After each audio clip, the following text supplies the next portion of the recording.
You've seen it in teasers, you've seen it in design renderings, you've even seen it in spy pics, but this is it. This is the Nissan Magnite, and it's a compact SUV with big ambitions.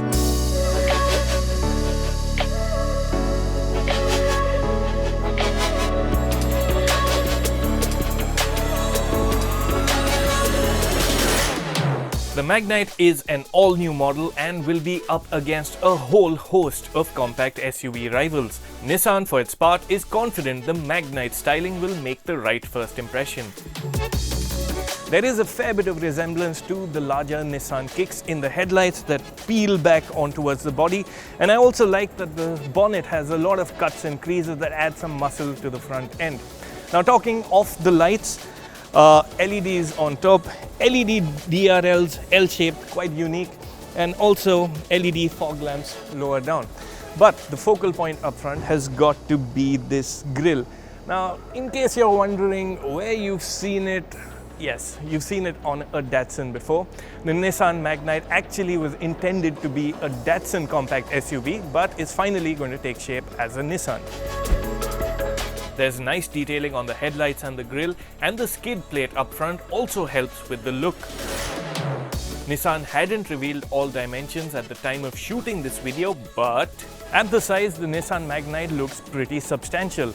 Now, it gets 205mm of ground clearance, 16-inch rims are standard fit. There's also plenty of cladding that adds some butchness to the look. There's also cladding lower down that also gets the silver finish on the doors. I like the premium feel from the chrome door handles. There's a dual tone paint scheme. The roof rails are functional. You can load it up with up to 50 kgs. But what really adds a look of robustness, I feel, to the Magnite are these thick pillars. The side profile is more crossover than upright SUV, but you like what you see, especially in this deep, lustrous flare garnet red paint. The machined alloys on what is presumably the top spec model are attractive too, but the large wheel arches do leave scope to go a size up as well. As for styling at the back, there are some interesting details on the Magnite's tail as well. Now, these lights, they're not LED units, but they still look very attractive. They're spread out and add a look of visual width to the Magnite. I also like how the roof spoiler flows into the tail section and makes it look really fashionable. And Nissan has also done well to add cladding lower down on the bumper to add more personality to the tail end. Lifting the tailgate reveals a very usable 336-litre luggage area. You can fit plenty in here, and there's also the option to fold the 60-40 split rear seat backrest should you need more space. There's quite a bit to talk of about the Magnite's interior too. In terms of look, the Magnite's cabin does look like it belongs to 2020. It is pretty interesting. It's got its functional elements like this nice little storage recess here, phone holder with wireless charging over here, a massive glove box here. But there are quite a few stylistic flourishes as well. I like the aircon vents. They almost look like they've come off a Lamborghini. But the real talking points are the screens inside the Nissan Magnite.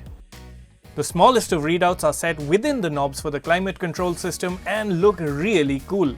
The largest screen is the 8-inch touchscreen for the infotainment system. It's quite nice to use, features wireless Apple CarPlay and Android Auto, and also shows an eco rating and tips for efficient driving. There will be connected features as well, and the screen will also relay feed from a segment-first 360-degree camera. The cameras aren't the highest res, but will come handy when parking in tight spots.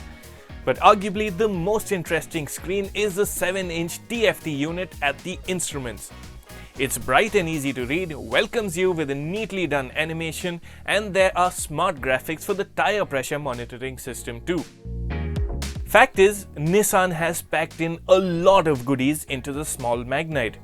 Aside from all that I've talked of already, Nissan says at launch the Magnite will also get an air purifier, puddle lamps, ambient mood lighting, and a 6-speaker audio system. There's no mention of a sunroof though. Switching focus to the other aspects of the Magnite's interior. Of the other things to talk about the Nissan Magnite are the seats. Now they are quite large. I'm a large guy and the seats hold me quite well. And you also get a fairly nice view out. The pillars are not upright as you get in, say, a Vitara Brezza, but you still get a pretty nice view of the road and world around you. You'll also like the look of many things inside, but all's not perfect. Quality is a mixed bag in the Nissan Magnite. Now there are many good to touch elements like the steering wheel. I also like the fabric on the door panels and the center armrest, and this vinyl-like finish for the center of the dashboard is also quite appealing. But at the same time there are also a fair few low-rent plastics like the plastics on the dash top and even the non-woven roof lining. The Magnite does impress when I shift to the back seat. Now the big surprise is the space in the Nissan Magnite's cabin. Now I'm just under 6 feet tall, the front seat is set to my driving position, and as you can tell there is more than sufficient knee room for someone of my size. And that's not all, the cabin is also relatively wide, so fitting in a third passenger shouldn't be that much of a hassle. What also helps here is that the floor is near flat. Now in case you don't have a third passenger, you can always fold down the center armrest that comes with a nifty smartphone holder as well. Of the other things to talk about, you do get adjustable rear headrests, there's rear aircon vents, and you also get a phone charger. Nissan hasn't officially declared powertrain details as yet, but there will be two engines on offer. The range will start with a 72 horsepower naturally aspirated 1-litre petrol engine that will come with a manual gearbox. But the engine of greater interest will be a new 3-cylinder 1-litre turbo petrol unit that's expected to make around 95 horsepower. Again, a manual gearbox will be standard, but top versions will be available with a segment-first CVT auto. Before you ask, there won't be any diesel versions on sale.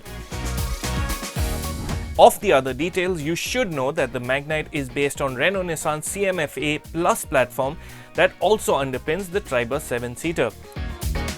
In terms of safety, Nissan has confirmed the Magnite will come with aids like vehicle dynamics control, traction control and hill start assist. ABS with EBD and dual airbags will be standard. The Nissan Magnite will likely go on sale in early 2021, and there's the promise of disruptive pricing. Buzz is that the Magnite range will start at 5.3 lakh rupees and fully loaded turbo CVT versions will top off at 7.5 lakh, effectively undercutting all present compact SUVs on sale. We'll only be able to give our verdict on the Magnite when we get it for a full review, but the first impression sure is of a promising product. What do you think of the Nissan Magnite? Let us know in the comments section below. And if you haven't already, do subscribe to the Autocar India channel.